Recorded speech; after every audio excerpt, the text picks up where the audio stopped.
Joining us are Wisconsin Republican Congressman Mike Gallagher and New York Democratic Congressman Torres. Thank you both for being here. First of all, 30,000 feet. We've been watching what's happening in Israel, and there is this kind of back and forth on Capitol Hill about some members, how they feel, what they're saying. Mr. President, the American people are not with you on this one. Where do you all stand on whether she should be censured or not?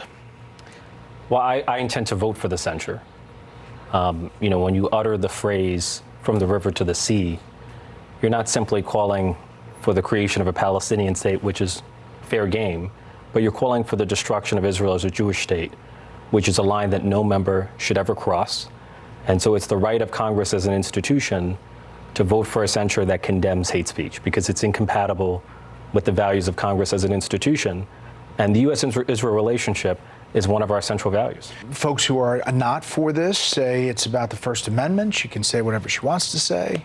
My criticism has always been of the Israeli government and Netanyahu's actions. She can certainly say whatever she wants to say, and we can choose whether or not to censure that and stand up for what I hope is sort of the bipartisan sentiment of the institution, which is to support Israel, to push back on forms of anti-Semitism, which we're seeing abhorrent displays of anti-Semitism here domestically, and particularly as Israel continues in this very complex task of destroying Hamas, completely eliminating its ability to threaten Israel militarily, and hopefully in the process restoring some deterrence in the north with respect to Hezbollah. It's going to require the American president and the American Congress sticking steadfastly by our closest ally in the Middle East.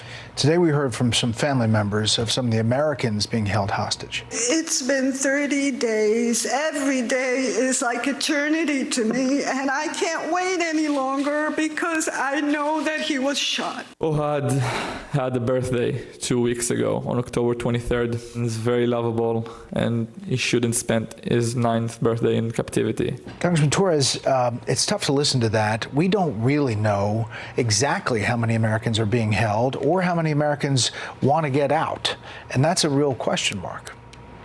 Look, for me, there should be a diplomatic operation to secure the release of the hostages.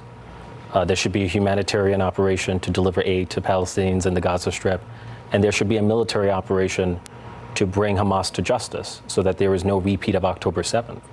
And none of those objectives are opposing. We should be able to achieve all of them. But the highest priority should be to secure the release of those hostages. And I find it troubling that more energy has been spent calling on Israel to enter into a ceasefire rather than calling on Hamas to surrender and release the hostages. That is something, that the focus is not on releasing the hostages. It's on stop the attack on Palestinians, is the phrasing. Yeah, and I think, Richie brought up the point about the ceasefire, as I think even Nancy Pelosi has recognized, as former Secretary Clinton has recognized, a ceasefire at this point would only stand to benefit Hamas. Going forward, I also think we need to find ways to put pressure on Hamas's primary sponsor, Iran, without which Hamas would not have weapons, it would not have finances. And if we don't get that, which is our foremost threat in the region, if we don't get our approach to Iran right, then we're going to have a trouble making sense of other parts of the regions, as well as building upon any tactical or operational success Israel has against Hamas in Gaza.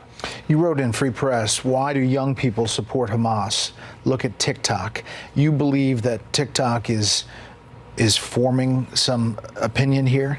Well, there's the overall problem with social media, which I think political scientists like Jonathan Haidt have convincingly argued is correlated with rising rates of mental health, anxiety, depression, and suicide.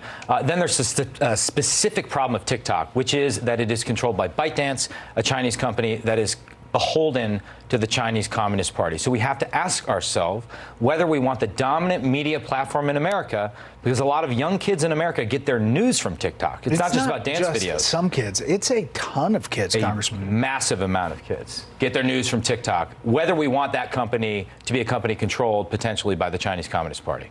And where are you on that, Congressman? For me, it's a clear national security risk, right? The fact that we have put the leading news source for the next generation of Americans, for the most impressionable minds of our society, in the hands of our leading foreign adversary, historians will remember that as a catastrophic miscalculation. It's national self-sabotage. And there is disinformation. AP has misinformation about Israel-Hamas war flooding social media. Among the fabrications, users have shared false claims that a top Israeli commander had been kidnapped, a false video imitating a BBC News report, and pushed old and unrelated clips of Russian President Vladimir Putin with inaccurate English captions. We're going to see more and more of this. I think we have to assume that we will, right? Given everything we know about the regime in Beijing, the Chinese Communist Party, and no one actually on our committee has spoken more eloquently about the nature of the regime than I would argue Richie Torres has, you just have to assume that they would use this tool as a weapon of information warfare. And therefore, we need to take steps in the form of either a ban or a forced sale to guard against that worst case scenario. And control of the algorithm is really the core of the issue. If we don't have an American company with control of the algorithm, then the only other option is a ban. We often focus on the rifts up there on Capitol Hill. Congressman, there are things you all are working together on. China is one of them, but there is some common ground on Israel-Hamas up there as well, too. And not only Israel, but there are issues like artificial intelligence, the strategic challenge of China, that are so consequential that it transcends partisanship. And I truly believe the majority of Democrats and Republicans want to do right by their districts, want to do right by their country. It's a small subset who poison the well. Well, there you go. Thank you both for being here.